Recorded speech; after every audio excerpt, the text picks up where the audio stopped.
son service national il y a plusieurs années de cela, dans les années 80, dans la région d'Inneker, à Tamanrasset. Les quelques mois seulement qu'il a passé sur place auront suffi pour le contaminer. Il tient à peine sur ses jambes, mais il continue son combat. Lorsqu'il n'est pas à l'hôpital, Ammar Boudjelel, 46 ans, natif de Borj Bouarerij, milite pour sa cause. Nous l'avons rencontré chez son avocate, où il s'est rendu pour s'enquérir de son cas.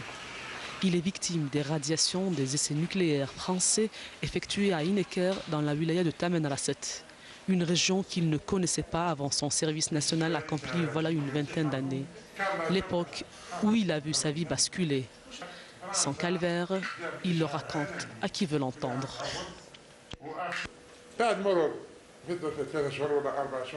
3 ou 4 mois après le début de mon service national dans la région de Inneker, je commençais à avoir des symptômes bizarres, comme des céphalées anormales qui durent jusqu'à maintenant, une déformation des os. Chaque mois, ça évoluait davantage. 7 mois après la fin de mon service, mon bras droit était totalement paralysé. Le côté gauche l'a été à 80%. J'ai consulté une vingtaine de médecins, mais en vain. Lorsqu'un spécialiste en endocrinologie m'a vu, il m'a envoyé au CPMC, où il s'est avéré que je souffrais d'un cancer de toutes les glandes. Les diagnostics sont établis. Toutes les pathologies dont il souffre, et elles sont nombreuses, sont dues aux radiations. Les larmes aux yeux, ses dossiers médicaux à la main, Ammar Boudjelel tient à argumenter. J'ai des preuves, les médecins me l'ont confirmé.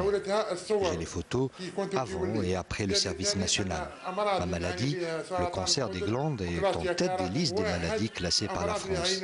Et en plus, j'ai les rapports qui le prouvent.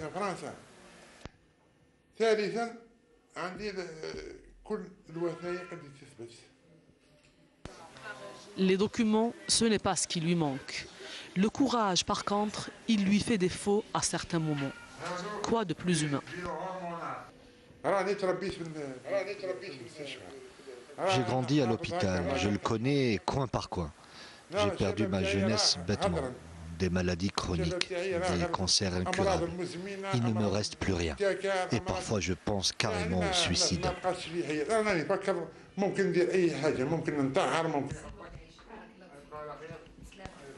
Des moments de faiblesse qu'il fait vite de surmonter afin de continuer son combat pour une indemnisation qu'il n'est pas sûr d'avoir le temps de gagner. Et en espérant surtout que les portes ne lui seront pas fermées au nez. Professeur Mostafa Khiaté, on vient de voir un exemple concret de ces personnes. Il y a des milliers de gens comme lui, bien sûr, qui souffrent au jour d'aujourd'hui de ce genre de pathologie. Alors, hormis les cancers, quelles sont les autres maladies aujourd'hui avérées dans ces essais? Je pense que ce monsieur que je connais bien, qui est originaire de Borj Bouarerij, a fait son service militaire en 89, donc pratiquement 25 à 26 ans après les explosions. Donc, vous voyez déjà le paramètre temps, oui, qui est important. Je reviens peut-être un mot sur le problème de l'incommunicabilité de ces dossiers-là. Et je citerai, sous le contrôle de notre ami de Méroroa, le problème des sites d'enfouissement.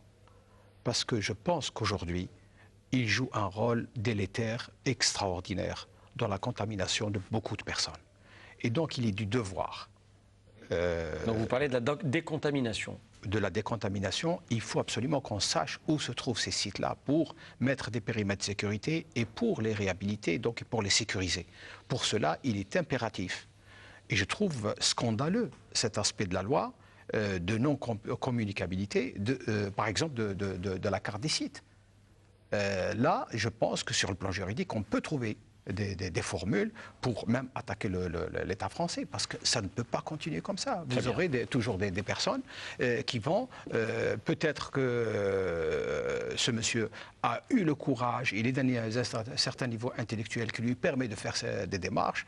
Beaucoup de gens n'ont pas ce courage-là. Mais il faut également dire que la plupart des personnes du Sud, c'est des gens qui sont un peu fatalistes.